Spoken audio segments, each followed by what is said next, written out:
हिंदू परंपरा के अंदर ये नवरात्रि के जो प्रसंग हैं ये तो देवी मां की उपासना के लिए थे। नवरात्रि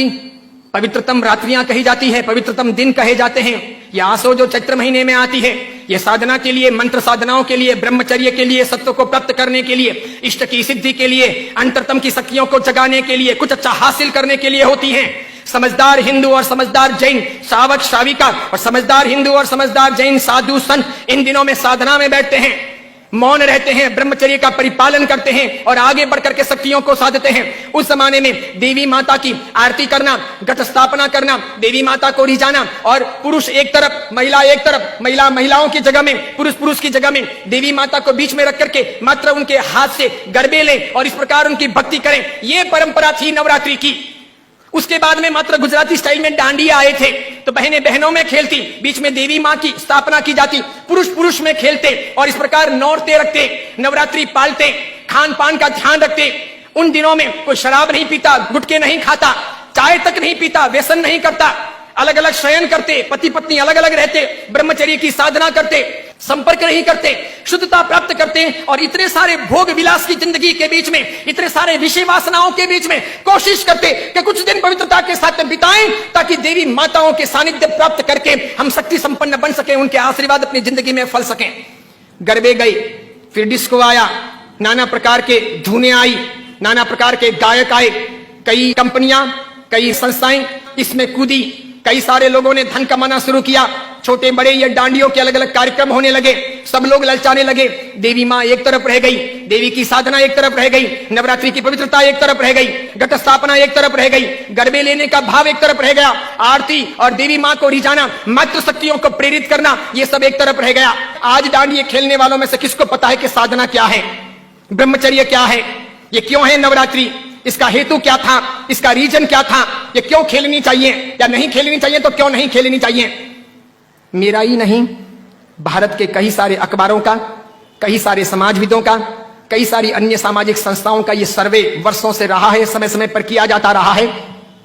कि नवरात्रि के महीने 2 महीने के बाद में जितने गर्भपात होते हैं उतने गर्भपात बाकी के 11 महीने में नहीं होते। तो ये व्यभिचार नहीं है तो क्या है, ये दुराचार नहीं है तो क्या है, ये जीवन की भ्रष्टता नहीं है तो क्या है। इस बात पर मैं कुछ वर्षों पहले बोला था, अभी किसी ने वो वीडियो वायरल कर दिया और उस वीडियो को लेकर के अखबार ने लिखा। मैंने कहा जो सच है वो सच है कि हम अपनी साधनाओं को बचाएं, बेच ना दें। हिंदू धर्म की परंपरा हो कि जैन धर्म की परंपरा हो, कोई भी उत्सव महोत्सव हो, मैंने समय समय पर यह भी कहा था गणपति अगर हिंदू धर्म के देवता हैं और गणपति के महोत्सव अगर मनाए जाते हैं या उनका आराधन अगर किया जाता है तो उसमें कहीं जुआ नहीं खेलना चाहिए, शराब नहीं पीनी चाहिए, गणपति के नाम पर तमाशे नहीं करने चाहिए, लड़कियों के साथ में नाच गान नहीं होने चाहिए, गणपति लड़कियों को छेड़ने के लिए महोत्सव के तौर पर नहीं आ रहे, लड़कियां अपनी जगह पर हो, पुरुष अपनी जगह पर हो, वहां शराब नहीं पी जानी चाहिए, उनके पैसों का प्रपंच नहीं होना चाहिए, गणपति को सेलेबल नहीं बनाया जाना चाहिए। हिंदू धर्म अगर इन चीजों को नहीं संभालता है तो धीरे धीरे भारतीय संस्कृति का विनाश होगा। सिखों ने अपनी धर्म परंपराओं को संभाला है, मुसलमानों ने अपनी धर्म परंपराओं को संभाला है, ईसाइयों ने अपनी धर्म परंपराओं को संभाला है। उनके जो ओकेशन होते हैं वो दूसरों को इंटरफियर करने नहीं देते, वो उसमें घालमेल नहीं करते। हिंदू और जैनों को इस बारे में सावधानी रखनी आवश्यक है। कल ऐसा ना हो जाए कि पर्युषण महापर्व के दिन आए या राखा तीज का दिन आए या कार्तिक पूर्णिमा का दिन आए और कोई उसे किसी प्रतिष्ठान के नाम पर प्रोजेक्ट कर लें कि चलो अब महोत्सव को इस प्रकार मनाएंगे, उस प्रकार मनाएंगे, तो 25 साल 50 साल के बाद में ऐसा हो सकता है कि हमारी होली की आराधना या हमारे पर्युषण महापर्व की आराधना का रूप रंग बदल जाए।